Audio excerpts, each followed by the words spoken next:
ಮಂಗಳೂರು 9ನೇ ತಾರೀಕು ಬಿಜೆಪಿ ನಾಯಕರು ಮಂಗಳೂರು ಚಲೋ ಹಮ್ಮಿಕೊಂಡಿದ್ದಾರೆ ಸರ್. ಮಂಗಳೂರು ಇನ್ಸಿಡೆಂಟ್ಗೆ ಸಂಬಂಧಪಟ್ಟಾಗ ವಿಜಯೇಂದ್ರ ಪ್ರತಿಪಕ್ಷ ನಾಯಕರು ನೋಡಿ, ಮಂಗಳೂರು ಅದಕ್ಕೆ ಆದಂತ ಒಂದು ಇತಿಹಾಸ ಇರ್ತಕ್ಕಂಥದ್ದು. ವಿನಾಕಾರಣ ಆ ಭಾಗದಲ್ಲಿ, ಕರಾವಳಿ ಭಾಗದಲ್ಲಿ ಒಂದು ರೀತಿಯ ಪ್ರಕ್ಷುಬ್ಧ ವಾತಾವರಣವನ್ನ ಮಾಡುವಂತ ಪ್ರಯತ್ನಗಳು ನಡೀತಾ ಇದೆ.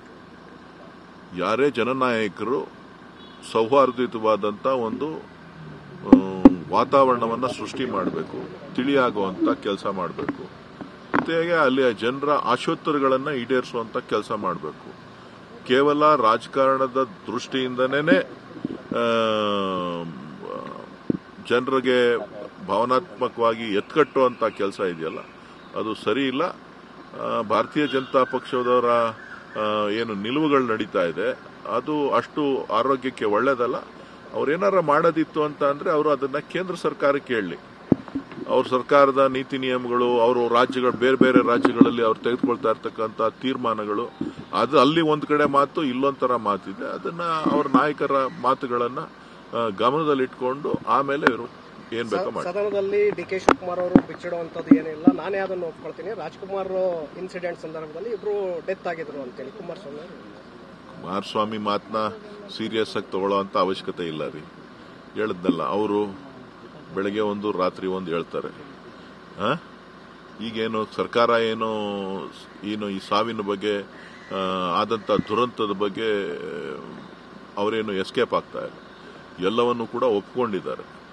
ಅಚಾತುರ್ಯವಾಗಿ, ಆಕಸ್ಮಿಕವಾಗಿ ನಡೆದಂತಹ ಘಟನೆಗಳು, ಇಡೀ ದೇಶದಲ್ಲಿ ಘಟನೆಗಳು ನಡೆದಿದೆ.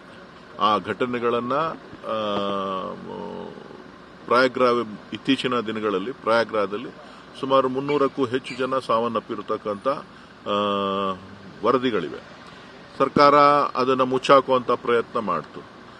ಯಾರು ಪ್ರಾಯೋಜಿತ? ಅದು ಬಿಜೆಪಿ ಪ್ರಾಯೋಜಿತನ? ಪ್ರಧಾನಮಂತ್ರಿಗಳದ? ಮುಖ್ಯಮಂತ್ರಿಗಳದ? ಸೊ ಹೀಗೆ ಕೆಲವೊಂದು ಲೋಪದೋಷಗಳನ್ನ ಮುಚ್ಚತಕ್ಕಂಥದ್ದು ಸರಿಯಲ್ಲ. ಇದು ಇವತ್ತು ಸಾಂತ್ವನ ಹೇಳಬೇಕಾದಂತ ಕಾಲ. ಈ ರಾಜ್ಯದ ಯಾರು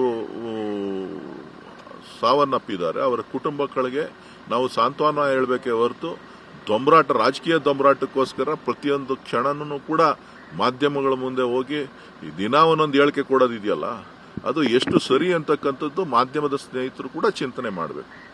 ಎಲ್ಲೋ ಒಂದ್ ಕಡೆ ಇದಕ್ಕೆ ಎಲ್ಲರೂ ಕೂಡ ವಿರಾಮ ಹಾಕಬೇಕಾಗ್ತದೆ.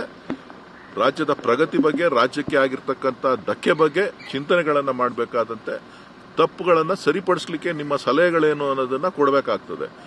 ರಾಜಕೀಯಕ್ಕೋಸ್ಕರ ಯಾರನ್ನ ಅವ್ರ ರಾಜೀನಾಮೆ ಕೊಡಿ, ಇವ್ರನ್ನ ರಾಜೀನಾಮೆ ಕೊಡಿ, ನಾಳೆ ಇನ್ನೊಬ್ಬನ ರಾಜೀನಾಮೆ ಕೊಡಿ. ಎಲ್ಲರ ರಾಜೀನಾಮೆನೂ ನಾವು ಕೇಳಬಹುದು. ಪ್ರಧಾನಮಂತ್ರಿನ ಕೇಳಬಹುದು, ಮುಖ್ಯಮಂತ್ರಿನ ಕೇಳಬಹುದು, ಅಥವಾ ಕುಮಾರಸ್ವಾಮಿ ಅವರ ರಾಜೀನಾಮೆನೂ ಕೇಳಬಹುದು. ನೈತಿಕತೆಯ ಪ್ರಶ್ನೆಗಳು ಬಂದಾಗ ಸಾಕಷ್ಟು ವಿಚಾರಗಳನ್ನ ಚರ್ಚೆ ಮಾಡಬಹುದು.